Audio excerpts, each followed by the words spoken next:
Hello, I'm Brian Fox. Welcome to I Hate Rock Music. And today I'm going to cover another relatively obscure 70s band, which I often do. That was my era. I grew up with that stuff, and it's in my DNA, and I love it. And Captain Beyond is one of those bands that, for me, were huge when they came out. Once again, they got a lot of airplay at the time, and I went out and bought the album new, and very striking, of course, to get that first album with the lenticular cover.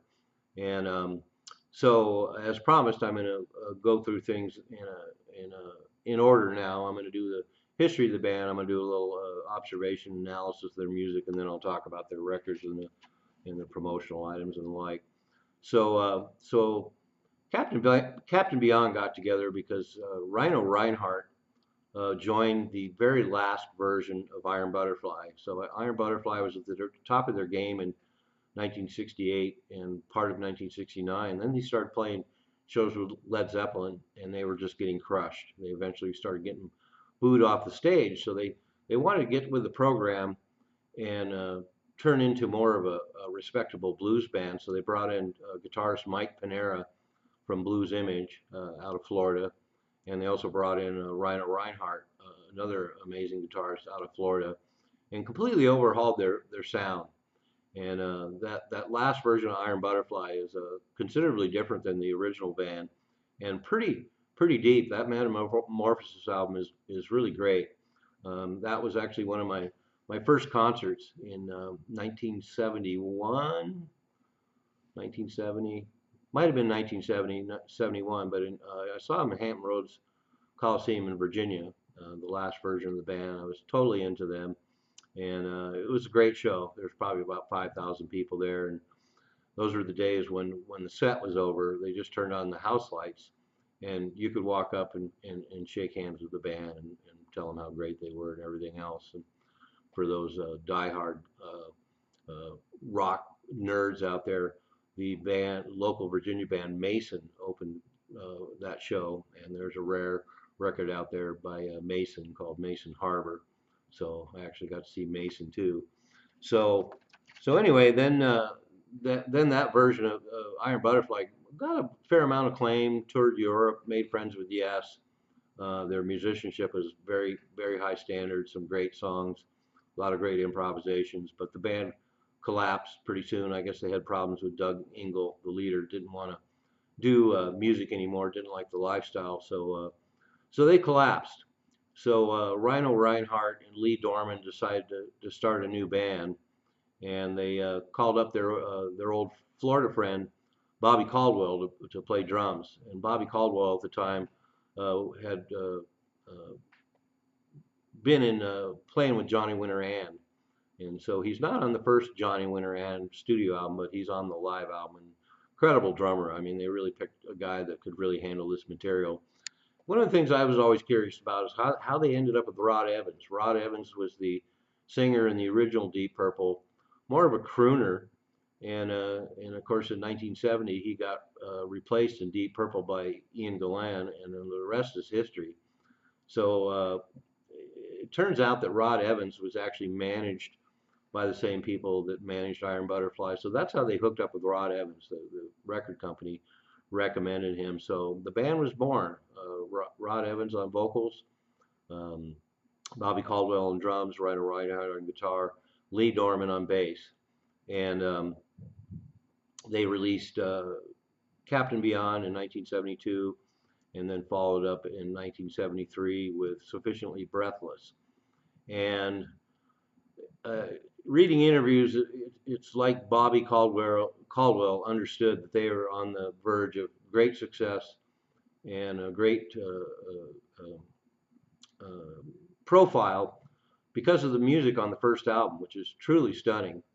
And they got a lot of pressure from Capricorn Records, so they got signed to Capricorn Records by Dwayne and Greg Allman, who really liked the demo.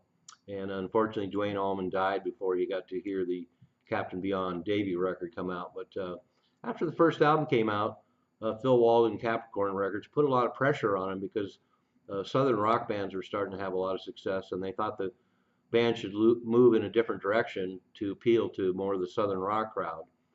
So it's also perplexing that instead of moving into the southern rock arena, they actually added Latin percussionists.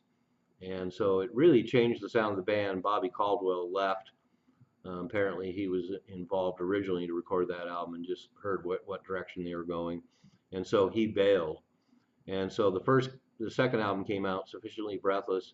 Got a lot of airplay on the radio. I have to admit, I was a huge Captain Beyond fan at the time. I went out and bought the first album, and I went out and bought the second album when it came out, even though it was radically different. And I listened to it, and I eventually enjoyed it because the songs are really good, and there's some great Rhino Reinhardt guitar work. And but the album failed dismally, and they collapsed pretty quickly. I guess Rod Evans had a lot of mental problems, a lot of insecurity, so he quit the band numerous times, just as he did when the first album was recorded. He quit the band a bunch of times because he just had a lot of issues. So Sufficiently Breathless came out, bombed. They did some shows with that lineup, and then they broke up, and then they kind of tried to keep things going, and they kept trying to go with the original lineup and recapture the momentum they had from the first album. But once again, things just had lots of problems. I guess Rod Evans bailed quickly, and so they auditioned singers for a third album in 1977. And I was surprised to find out Steve Perry, who later joined Journey, actually auditioned for Captain Beyond and was turned down. And they ended up getting this guy named Willie Deffern, or Wally Deffern, and pretty pedestrian singer. He sounds like he should be in a bar band. So it really marred that third album. And of course, by '77, the way records were produced and the musical climate had changed, and disco was hot. And so that third album has a lot of production issues as well. But basically, with Bobby Caldwell on drums and Rhino Reinhardt and Lee Dorman, it had a lot of solid things about it. I don't really care about it that much. It's pretty disappointing overall. And one of the things that made Captain Beyond great, let's get into the music a little bit, is first of all, Bobby Caldwell's drumming is amazing, and he really was one of the drummers that could pull off the complexity and rhythmic complexity of their music. And the other thing is the way that when they rocked really hard. They were really stunning at those moments like Frozen Over and Dancing Madly Backwards. But there's also some great ballads like Thousand Days of Yesterdays and a Sweet. The way the record unfolded, a lot of the tunes were joined together and morphed, and there was a re-emergence of themes, and it was really a stunning record, kind of like Led Zeppelin meets Pink Floyd in some ways, and lyrically interesting as well. And I guess one of the things Captain Beyond wanted to do is they wanted to re-glamorize rock. They thought a lot of rock bands were moving towards jeans and t-shirts, and they kind of wanted to bring the glamour back, so they were known for wearing metallic shiny pants and shit like that. And so anyway, the second album, Sufficiently Breathless, like I say, mostly is not much hard rock. There is some hard rock elements to it, and you could imagine what they would have done if they kept their original vision. But ultimately, over the years, it's become a classic in its own right. The song Sufficiently Breathless and the song Everything is a Circle are really beautiful. Great lyrics, great textures, great guitar work, good singing. So well worth it. And of course, Bobby Caldwell would move on to, apparently did some work with the Allman Brothers, and also he moved on to a band called Armageddon with Keith Relf and the bass player and guitar player from Steamhammer. And that one Armageddon album is really wonderful as well. It came out on A&M Records about '72, so right after Captain Beyond, and it has a lot of the same propulsion and great guitar parts that Captain Beyond kind of did. So I highly recommend the Armageddon record. So let's get into their stuff. There's the first album. This is the CD version. The original album version This was a small image in the middle, and it was a lenticular picture and a really stunning cover, and it really got the idea of the band across well, and they would have been huge stars if they kept up with that. And then they came out with the second album, Sufficiently Breathless, like I mentioned, a disappointing follow-up, but ultimately wins out in the end.